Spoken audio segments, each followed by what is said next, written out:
Hey everybody, welcome back to Cheap Comic Collector. This is episode number 167? Yeah, 167.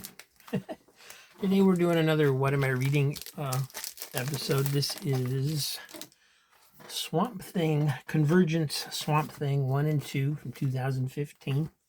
And this was interesting. This was a pretty good Convergence series.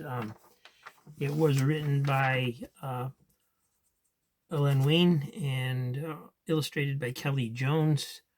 Len Wein, of course, was the writer who created Swamp Thing along with Bernie Wrightson back when it first appeared. And this is a nice little overview of Swamp Thing. It starts off with a little bit of a retelling of his origin, and how he came to be and was created, and just discovered that he wasn't actually Alec Holland, but is actually a plant that thought he was Alec Holland rather than being a man that was transformed into a plant. He's a plant that thinks he's a man. And so he's hanging out with Abby. And when the dome comes down, they travel to Gotham City because of the skies are turning red. I assume that's because of crisis on Infinite Earths is imminent before they get captured in the dome on this world. And so they travel to Gotham City to talk to Batman, see if he knows why the skies are all turning red. And they get trapped in Gotham City when the dome comes down. So he's having a hard time surviving. There's not enough green on this alien planet to sustain him. So Abby has to keep bringing him plant food and fertilizer and stuff like that so that he can maintain his presence and not lose his identity. And it was an interesting read. I enjoyed it. It was pretty good. They have there's a quick appearance by Poison Ivy and Batgirl, and that's about it. And then they get Swamp Thing and Abigail get transported when the challenge happens. They get transported to another world that's filled with vampires. And I think, as far as I can tell, that's the Gotham City Red Rain universe, is what it says in the front. So I assume that's correct. But it's a Gotham City that's filled with vampires, including Batman, who you'll see in a second in the second issue. Here he comes. That's him there. Very cool. And let me just check the focus on the camera since I'm trying this new from up above. There is some glare from the overhead light doing it this way. I'm sorry about that. It's not real bad though. I think we're gonna keep going.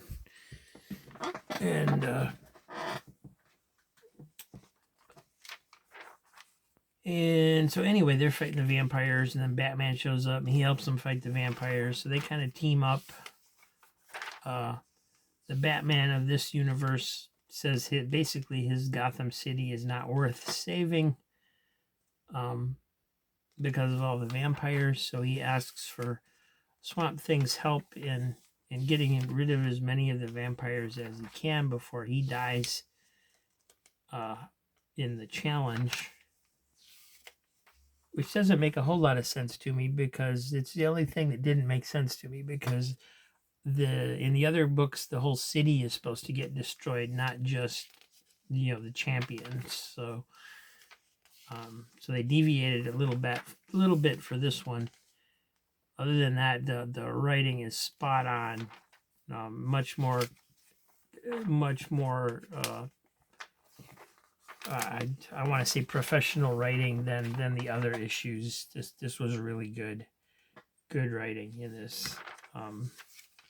And they find the Queen of the Vampires and they kill her, and all the most of the vampires turned back, but not Batman, because he was actually bitten by Dracula, not the queen of the vampires there.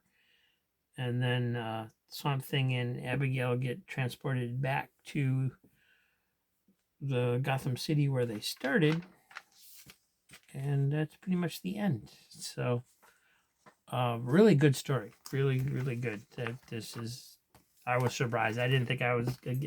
Once again, I didn't think I was gonna like it at all because it's Swamp Thing, and as cool as Swamp Thing looks, I've never really gotten into his story that much.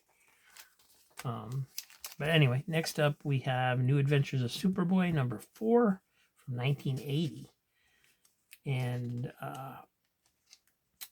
you got this guy who's basically a new superhero in Smallville. He's trying to show up Superboy. And this is actually, it appears to be the second part of a two-parter. It was written by Cary Bates, pencils by Kurt Schaffenberger, inks by David Hunt. And yeah, so it starts off with Superboy hurtling through space because this other guy threw him, and he's having a little bit of trouble getting back, but he finally does. And the other guy is actually a classmate of Clark Kent's. He keeps trying to reveal his identity to everybody, and Superboy keeps spoiling it because he doesn't want. Yeah, he thinks that the guy hasn't thought it through, that he'll put people he knows and cares about in danger if he reveals his identity. So he keeps finding ways to stop the guy from revealing his identity, even though he's trying to. These bank robbers show up in this balloon, making a getaway in this balloon to go over roadblocks. And this guy's stopping them. Superboy comes in and basically takes over and stops them instead. Didn't quite really explain why he did that when the guy was helping. But anyway, he changes from Superboy to Clark Kent to hide from the guy. Because this guy has powers that Superboy just can't compete with. And so once again, they're in class. The guy's trying to reveal his identity, and he can't because Superboy creates a distraction. And so then he crashes into the Kent's house, and he basically kidnaps Clark Kent, not knowing that he's Superboy.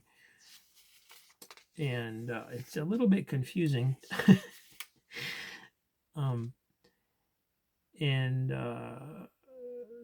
So Clark Kent tries to fight back a little bit and basically reveals himself as Superboy, but the other kid had explained that the reason he has these powers is he's actually being possessed by an astral projection of his future self. So anything he dreams becomes reality. So Superboy convinces him that the reason he's Superboy is because he's dreaming it. And the kid realizes, that he's wrong about a lot of stuff. This panel here shows his astral projection leaving. And then this is the present time where the grown-up guy is thinking about what he did and how impossible it would be for Clark Kent to actually be Superman. So, interesting read. It's a little, explanations are a little bit convoluted. I think that's the proper word. And next up we got from 1973, Kid Colt Outlaw, number 166. And it is stuck in this bag. There we go. I got a nice cover, Showdown at the White Stallion Saloon.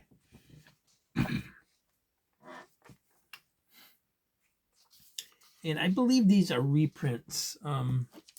It doesn't say that they are in here, but just judging by the art and the art style, I think these are older stories.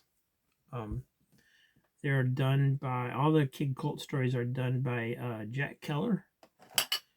And the art is just great. I mean, this is fantastic. This first story has a kid framed for murder and robbery. He's the son of the judge who has to sentence him to hang. Kid Colt rescues him, and they proceed to prove his innocence. Kind of reads like an episode of The Lone Ranger, to be quite honest, where the kid just kind of rides off into the sunset at the end. The next one is he meets this girl in the woods crying, and she's the school teacher. And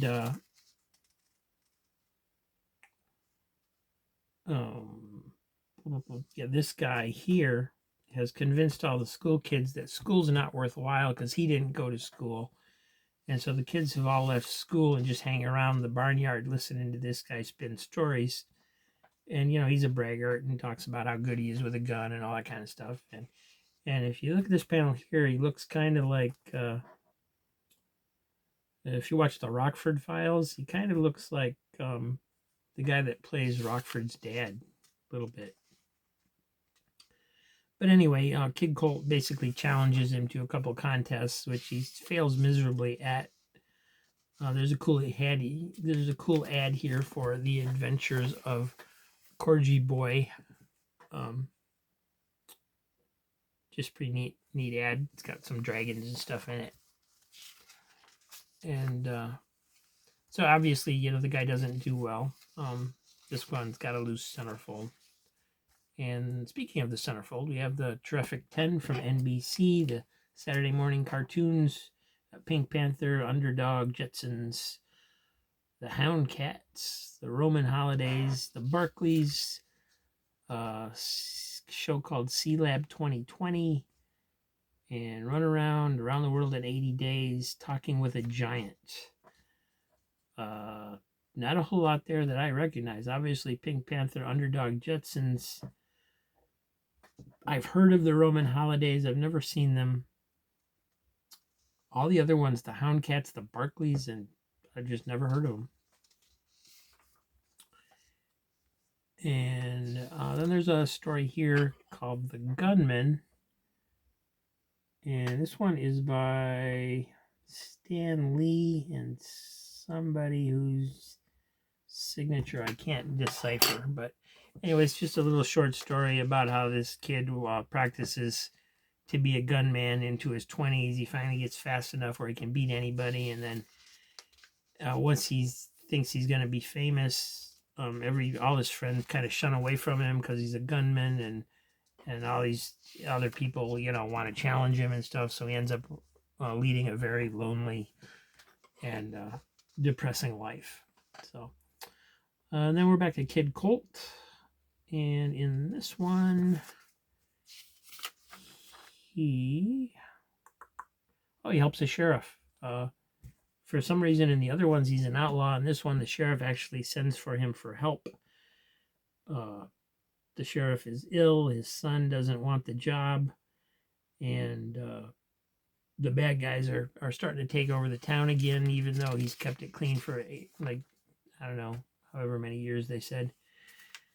And so Kid Colt, tries to help him. And then the sheriff gets out of bed to go help Kid Colt because he realizes he's in a gun battle. And then the son comes along and helps them and decides he wants to be the sheriff after all. So quick resolution. Stories are so-so. The art is great. Art is fantastic on the Westerns. Just beautiful art. And then last, we have Yosemite Sam, number 36 from 1976. And this was a weird issue. Got some weird stuff going on in this issue. You got the cover gag where Sam's mustache is getting sucked into the vacuum cleaner. And there is a story in this one that Bugs Bunny is actually trying to demonstrate a vacuum cleaner. So although this scene doesn't happen, it does kind of have something to do with one of the stories, which is really unusual for a Gold Key cover. Usually they're just straight gag covers. They don't actually have anything to do with what's inside. So You got a Sylvester and Tweety Hostess Twinkies ad on the inside cover, and Sylvester, it starts off with Sylvester saying, "I love birds raw." And then it's into the first story. It's a parrot. To me, Yosemite Sam and Bugs Bunny are at Sam's house, and they hear this loud banging and scratching at the door, and so they're kind of hiding because they don't know what it is, and it's a parrot that walks in, who apparently they know he's been there before, and I don't know if that means this is a continuing character or if he's appeared in previous stories. I don't know. But Barrett basically comes for food. He escapes from the pet shop and comes to Sam's house, and then he's compliments Sam and soft soaps him into letting him stay overnight.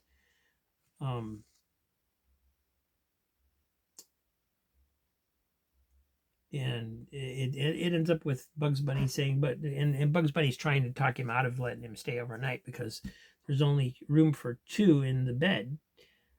And so Sam throws Bugs Bunny out and sleeps with the parrot. And it's kind of weird. I don't know, since when do Bugs Bunny and Yosemite Sam live together and share a bed? But yeah, let's not be judgmental. I just don't know. So anyway, so the next morning they box the parrot up to take back to the the pet shop, and the parrot insults the bus driver. The bus driver throws him off the bus. They find a necklace. The parrot finds a necklace, and then they get a reward. So the parrot invites. Sam tells the parrot he can have a party, so he invites all his friends from the pet shop to Sam's house, including an alligator and a snake, it looks like. And just really a bizarre kind of story. And the next one, Bugs convinces Sam. Sam gets money back from the government, and Bugs convinces him to produce a movie. So they make Porky Pig be the girl, and Elmer Fudd is the hero. Sam's supposed to be the bad guy. Bugs Bunny is the director, and he gets run over by a train, and he gets basically drives his car off of a cliff, and so does Elmer Fudd. They both drive their cars off a cliff. I guess anything to be in show business. They're going to film robbing a bank, but there's already a bank robber there, so they get in a fight with the bank robber, and it turns out there wasn't any film in the camera the whole time. And so, Sam is chasing Bugs and shooting at him. And then the next story is the one with the vacuum cleaner. Bugs Bunny's going door to door, or at least to Sam's door, and trying to, so he throws a bunch of dirt on the rug and then finds out that the vacuum cleaner doesn't work. So Sam gets mad and is throttling him.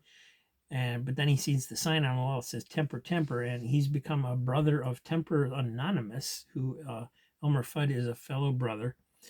And so he calls Elmer Fudd over to help him to control his temper. And so Bugs Bunny hears this and decides to, of course, test the temperament.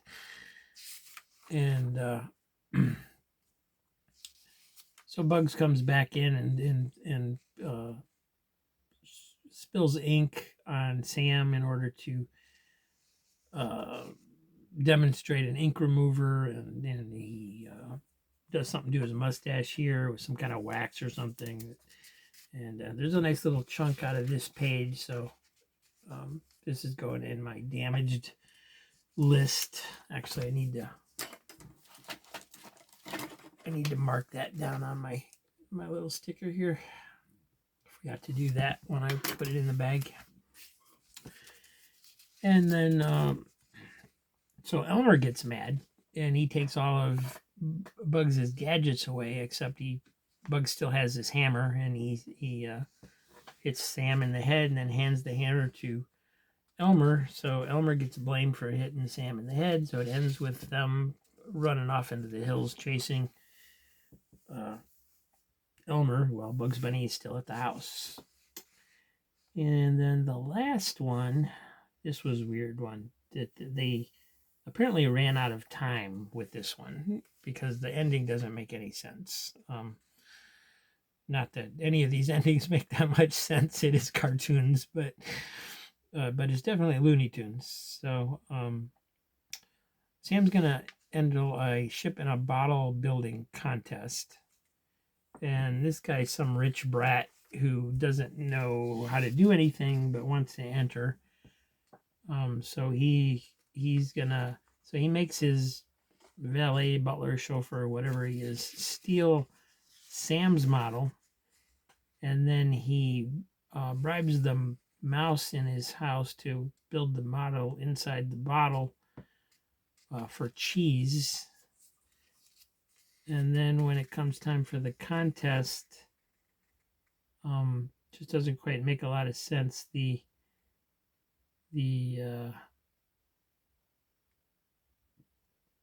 guess the mouse just saves the day, but they don't really explain why or anything. It wraps up real fast, where the mouse says, "No, he didn't build it. I built this ship, and here comes Sam's model." And the two mice show up with Sam's model, and then that's the end of it. And it's just really quick, like 2-panel resolution at the end, just as the story was getting going. So.